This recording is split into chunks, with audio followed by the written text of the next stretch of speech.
All right, hello everyone. Here we are, hole 6, par 4. And going to be my first look at this one. Let's see what this one looks like.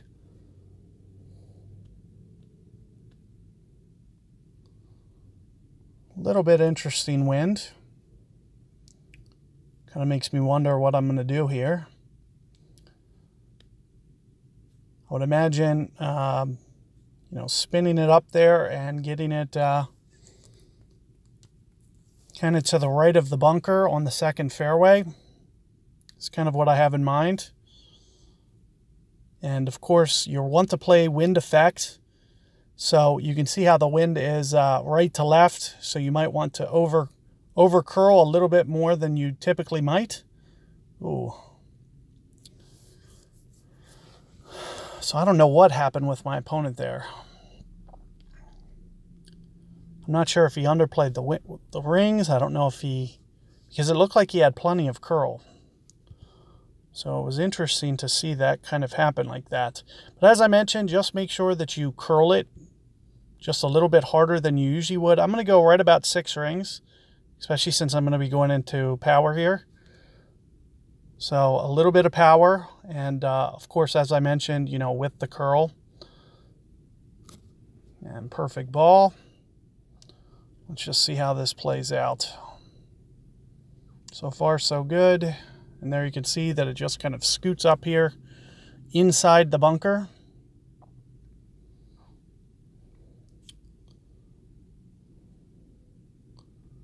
Let's take a look here.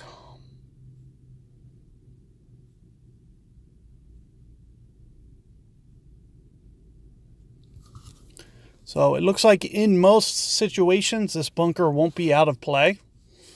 It would take a very unusual wind for you to not be able to get up there. It's weird to have the bunker, that back bunker, the way that they do. I really don't see that being too much in play.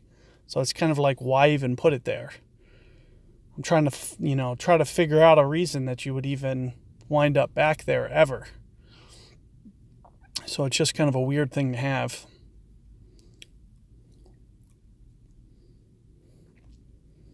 So let's see what this looks like.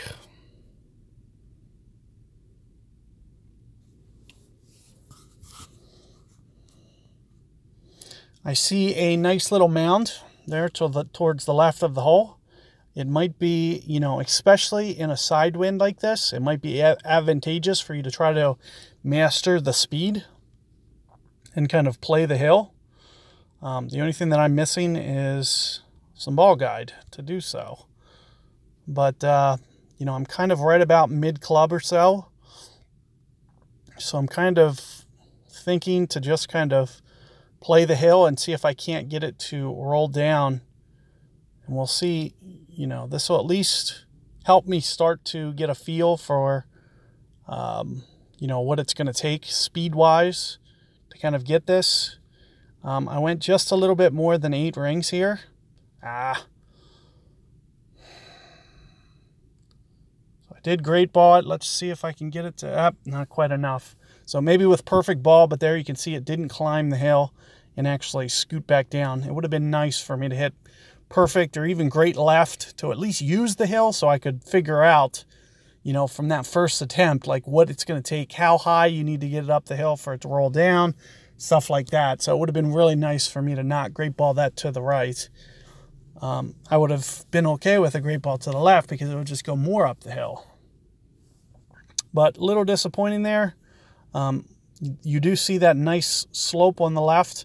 And with that nice slope, especially if you have very good ball guide, I would highly recommend kind of, especially on a side wind like that, just trying to maybe get the speed down because you won't have to worry about the wind pushing the ball like farther or shorter since it was a side wind. So you could have good speed control, which means you can probably use that hill to roll down the hill there.